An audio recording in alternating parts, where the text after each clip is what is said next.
राधे राधे। श्री हरिदास। आज मैं लड्डू गोपाल को कैसे श्रृंगार करें, उसके साथ अगर आपके घर में लहसुन प्याज वाला खाना बनता है, बर्तन भी वही है, तो फिर आप लड्डू गोपाल का खाना कैसे बनाएं, उनको कैसे उनका भोजन तैयार करें, उनको कैसे खिलाएं। और आप खुद भी लहसुन प्याज खाते हैं, तो इन परिस्थितियों में हमें लड्डू गोपाल की सेवा कैसे करनी चाहिए, आज ये सब मैं इस वीडियो के माध्यम से बताने वाली हूँ। क्योंकि बहुत से लोगों ने मुझसे ये सवाल पूछा है कि अगर घर में लहसुन प्याज बनता है तो हम कैसे लड्डू गोपाल जी की सेवा करें। तो सबसे पहले मैं हमारे लड्डू गोपाल जी स्नान कराने जा रहे हैं। देखिए, सबसे पहले आप इनको दूध से स्नान कराएं और कराते समय बोले। उसके बाद आप शुद्ध जल से स्नान कराएं और आप स्नान कराते वक्त बोलते जाइए, श्री कृष्ण स्नानम समर्पयामि, श्री कृष्ण स्नानम समर्पयामि, स्नानम समर्पयामि, राधे राधे राधे राधे। ऐसे करके आपको लड्डू गोपाल का स्नान कराना है।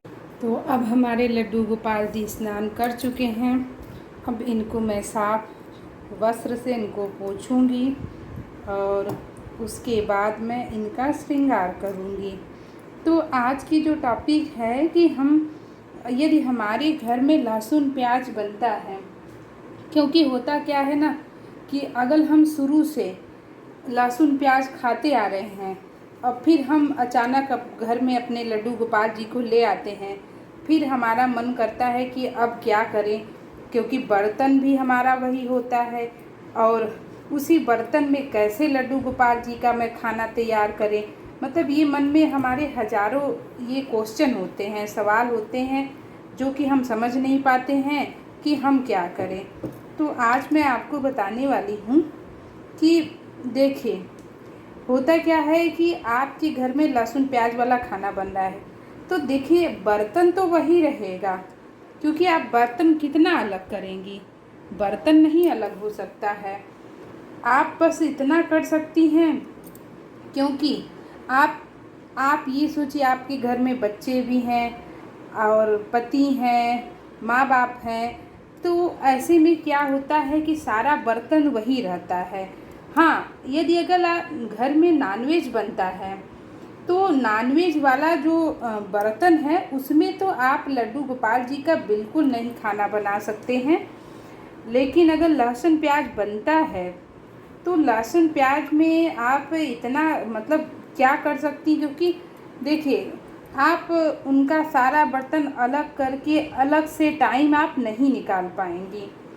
और ये सत्य भी है, क्योंकि हमारी डेली दिनचर्या में क्या है ना कि हमारे पास इतना मतलब काम होता है, घर के भी इतने सारे काम होते हैं ना कि आप घर के काम को कितना आप मतलब वो करेंगे, इसको नहीं करना है, घर के काम आपको करना ही है।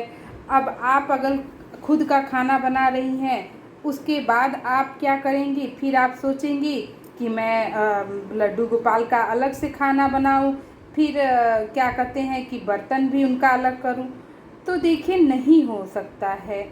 तो आप मतलब बर्तन तो वही रहेगा जो आप बनाती हैं, बस ये है कि आपका बर्तन साफ़ सुथरा होना चाहिए। मतलब ये नहीं कि उसमें जूठा होना चाहिए, बर्तन आप वही रखिए और साफ से नहा धो के साफ से पहले आप लड्डू गोपाल जी के लिए जो बिना लहसुन प्याज वाला भोजन है आप पहले निकाल लीजिए लड्डू गोपाल का, और उसके बाद आप जो लहसुन प्याज वाला खाना बना रही हैं उसको आप बाद में बनाइए, क्योंकि आप गैस एक ही है।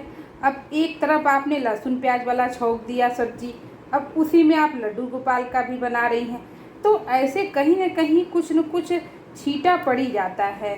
तो आप यही करिए कि आप लड्डू गोपाल जी का खाना जो है पहले बना लीजिए, ठीक है।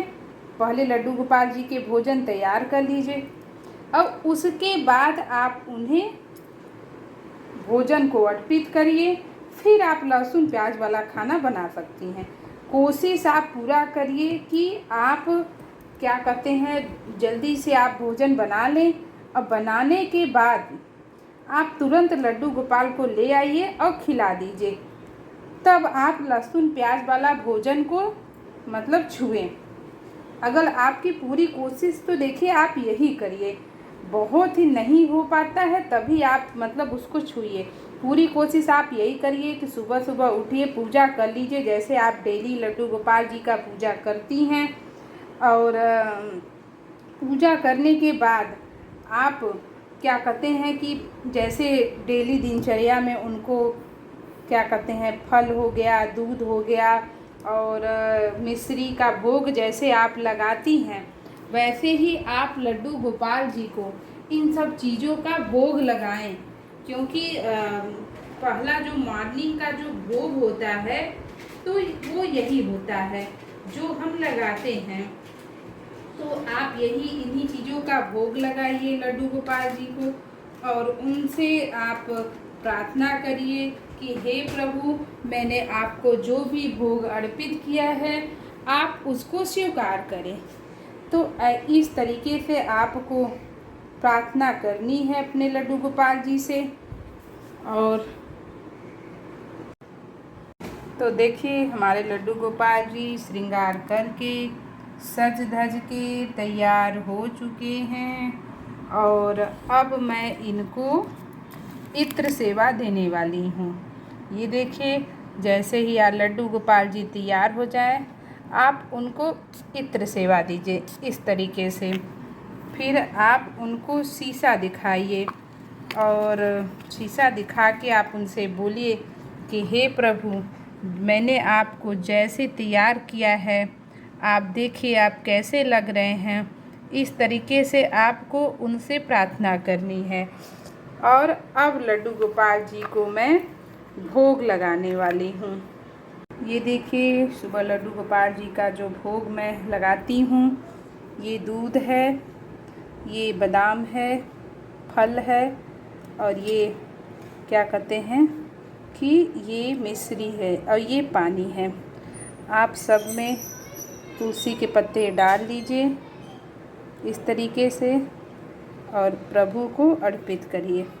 सबसे पहले आप इनको मिश्री का भोग लगाइए। हे प्रभु, भोग स्वीकार करो, प्रभु भोग स्वीकार करो, ऐसी आपको भावना रखनी है। फिर आप उनको जल दीजिए, पानी पिलाइए। हे प्रभु पानी पियो, भोग को स्वीकार करो, ऐसे आपको अपनी सच्ची भावना रखनी है। आप उनको बादाम खिलाइए जैसे आप अपने बच्चों को खिलाती हैं। आप उनको फल दीजिए। हे प्रभु भोग स्वीकार करो, प्रभु भोग स्वीकार करो। तो ऐसे करके आपको उनको इस तरीके से खिलाना है।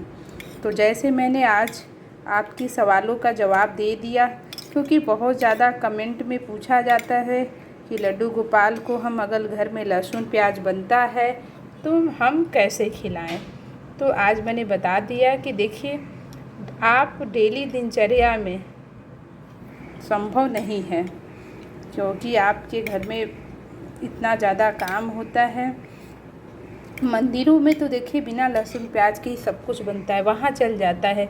लेकिन आप सोचिए आपके पास इतना काम होता है ना कि आप नहीं कर पाएंगी। तो इसीलिए आप बस बर्तन लहसुन प्याज वाला साफ़ सुथरा रखिए और सबसे पहले आप उनका भोजन तैयार करके उनको खिला के तब आप लहसुन प्याज वाला खाना बनाएं। तो आई होप कि मैं आपको पूरी जानकारी दे पाई हूँ। तो मैं तो मतलब इस वजह से बता रही हूँ कि मैं वैसे ही करती हूँ जैसे कि हमारे पंडित जी बताते हैं।